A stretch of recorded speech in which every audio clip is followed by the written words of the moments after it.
क्या अनु के mummy papa ने उससे इतना बड़ा झूठ क्यों बोला? आखिर ऐसा क्या था कि फोन पर सब ठीक होने का दिखावा करने वाले गोपाल जी और पुष्पा जी की सच्चाई सामने आते ही अनु की आंखों से आंसू बहने लगे। और दूसरी तरफ रिसेप्शन पार्टी में होने वाला है ऐसा धमाका जो आर्य और अनु की नई नई शादीशुदा जिंदगी को हिला कर रख देगा। क्या मीरा और जालंधर मिलकर इस रिश्ते को तोड़ पाएंगे या फिर उनका सबसे बड़ा प्लान बुरी तरह फेल हो जाएगा? जानने के लिए वीडियो को आखिर तक जरूर देखिए। सीरियल तुमसे तुम तक की कहानी अब एक बेहद इमोशनल और दिल को छू लेने वाले मोड़ पर पहुंच चुकी है। आने वाले एपिसोड में दर्शकों को प्यार, अपनापन, परिवार और रिश्तों की ऐसी झलक देखने को मिलेगी जो उनकी आंखें नम कर देगी। कहानी की शुरुआत होती है अनु से, जो शादी के बाद पहली बार अपने मम्मी पापा से फोन पर बात कर रही होती है। बाहर से मुस्कुराने की कोशिश कर रही अनु के दिल में कहीं न कहीं अपने माता पिता से दूर होने का दर्द छिपा होता है।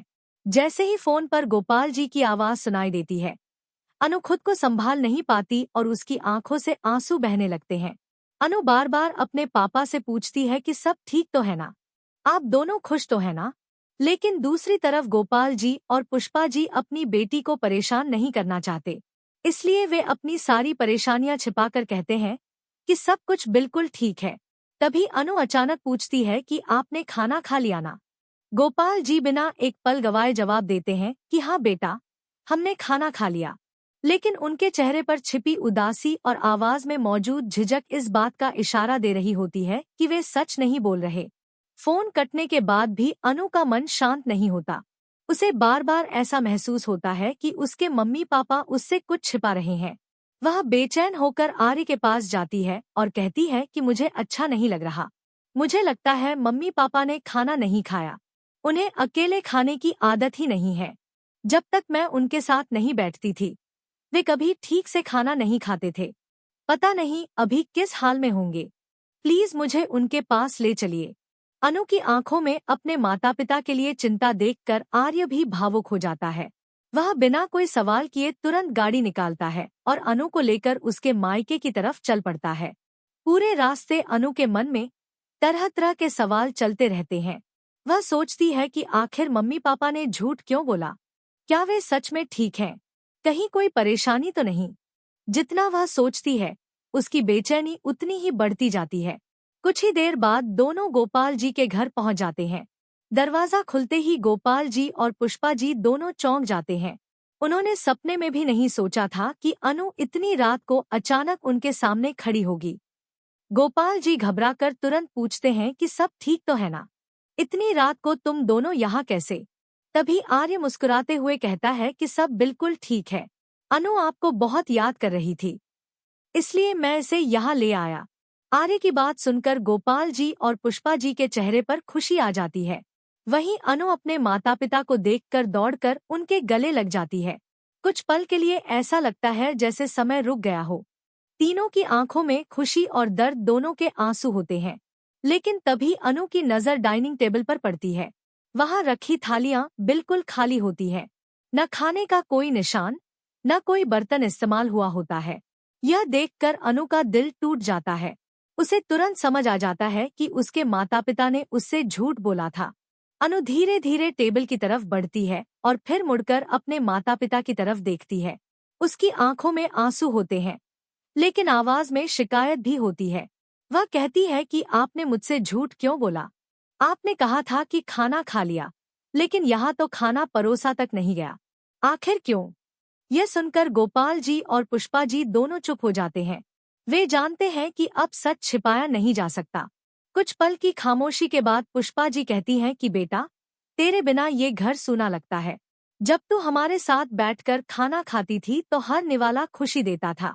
अब जब तू नहीं है तो खाने का मन ही नहीं करता।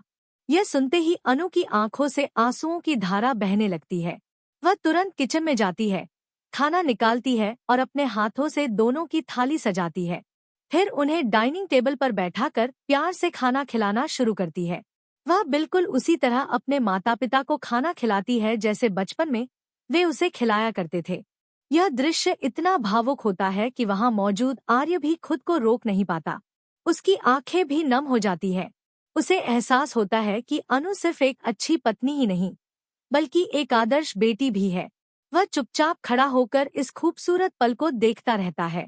लेकिन इसी भावुक माहौल के बीच एक नया मोड़ आने वाला है, क्योंकि अनु का अपने मायके से वापस जाने का बिल्कुल भी मन नहीं करेगा। वह बार बार अपने माता पिता के साथ समय बिताना चाहेगी। वहीं दूसरी तरफ शहर के किसी कोने में एक ऐसा षड्यंत्र रचा जा रहा है जो आर्य और अनु की खुशियों को हमेशा के लिए बर्बाद करने की ताकत रखता है। और यही षड्यंत्र आने वाले रिसेप्शन में एक बड़े तूफान का कारण बनने वाला है। आखिर कौन है जो इन दोनों की खुशियों का दुश्मन बन चुका है? कौन रच रहा है ऐसा खेल जो पूरे परिवार को हिला देगा? और क्या अनु और आर्य की जिंदगी में आने वाली यह नई मुसीबत उनके रिश्ते की सबसे बड़ी परीक्षा साबित होगी? इन सवालों के जवाब मिलेंगे कहानी के अगले भाग में। अनु अपने मम्मी पापा के साथ बिताए उन भावुक पलों को भूल ही नहीं पा रही होती। जब वह वापस आर्य के साथ घर लौटती है, तब भी उसका मन बार बार अपने मायके की तरफ खिंचता रहता है। रास्ते भर वह खिड़की से बाहर देखती रहती है और सोचती है कि आखिर शादी के बाद एक बेटी की जिंदगी कितनी बदल जाती है। जो घर कभी उसका अपना था, अब वहां जाने के लिए भी उसे किसी मौके का इंतजार करना पड़ता है। आर्य उसकी खामोशी को समझ रहा होता है। वह जानता है कि अनु अपने माता पिता से बेहद प्यार करती है, इसलिए वह उसे समझाते हुए कहता है कि जब भी तुम्हारा मन करे हम उनसे मिलने जाएंगे। यह सुनकर अनु के चेहरे पर हल्की सी मुस्कान आ जाती है, लेकिन उसे बिल्कुल अंदाजा नहीं होता कि आने वाले कुछ घंटों में उसकी जिंदगी का सबसे बड़ा तूफान उसका इंतजार कर रहा है। दूसरी तरफ मीरा का गुस्सा और जलन दिन ब दिन बढ़ती जा रही होती है। वह यह बिल्कुल भी बर्दाश्त नहीं कर पा रही कि आर्य और अनु एक दूसरे के साथ खुश है।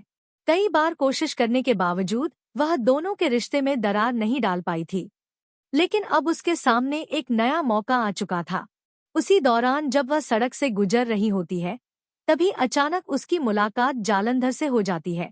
जालंधर की आंखों में बदले की आंख साफ दिखाई दे रही होती है।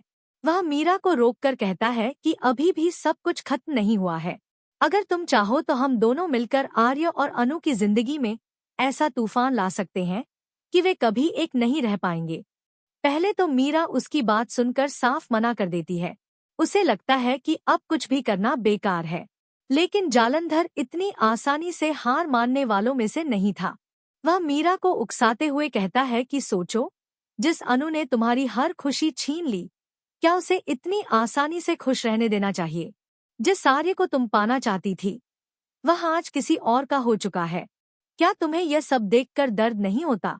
जालंधर की बातें धीरे धीरे मीरा के दिल में जहर घोलने लगती है। कुछ देर बाद मीरा का मन बदलने लगता है।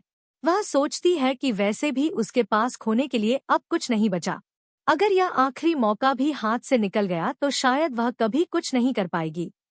तभी वह जालंधर की तरफ देखती है और कहती है कि ठीक है, मैं तुम्हारी मदद करूंगी, लेकिन तुम्हें जो भी करना है बहुत सोच समझ कर करना होगा। यह सुनते ही जालंधर के चेहरे पर एक खतरनाक मुस्कान आ जाती है। उसे पता था कि अब उसका प्लान सफल होने की दिशा में पहला कदम बढ़ चुका है। इधर घर में रिसेप्शन पार्टी की तैयारियां जोरों पर चल रही होती है। पूरा परिवार खुशियों में डूबा हुआ होता है। हर कोई आर्य और अनु की नई जिंदगी का जश्न मनाने के लिए उत्साहित होता है। घर को दुल्हन की तरह सजाया जा रहा होता है। रंग बिरंगी लाइटें, फूलों की सजावट और मेहमानों की चहल पहल पूरे माहौल को शानदार बना रही होती है।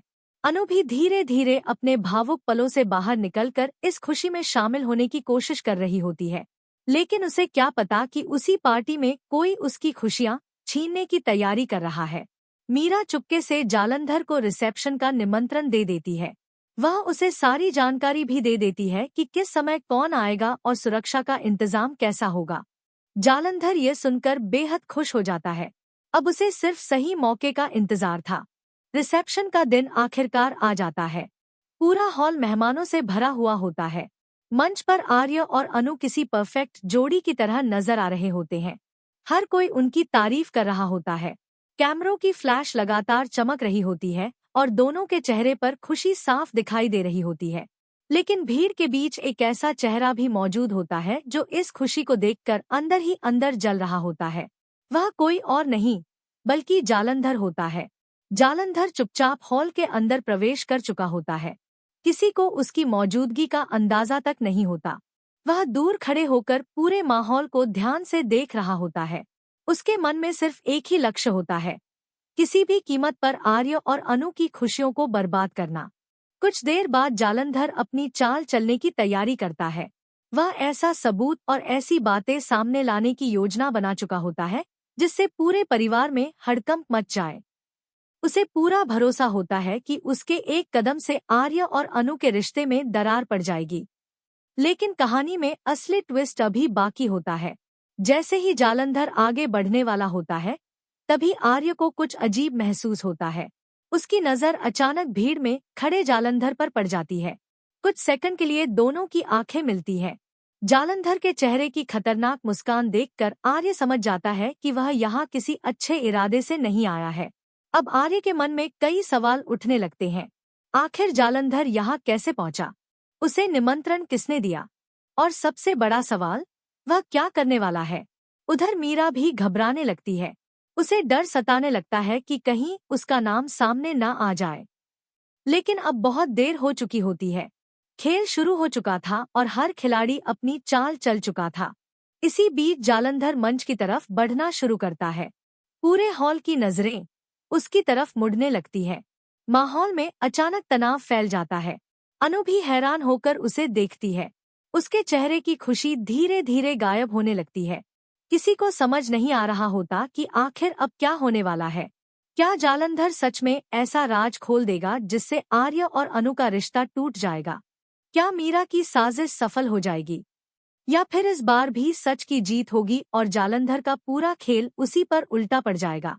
सबसे बड़ा सवाल ये है कि जालंधर के पास ऐसा कौन सा रहस्य है जिसे वह पूरे परिवार के सामने उजागर करना चाहता है, और अगर वह सच सामने आ गया तो क्या अनु और आर्य की जिंदगी हमेशा के लिए बदल जाएगी?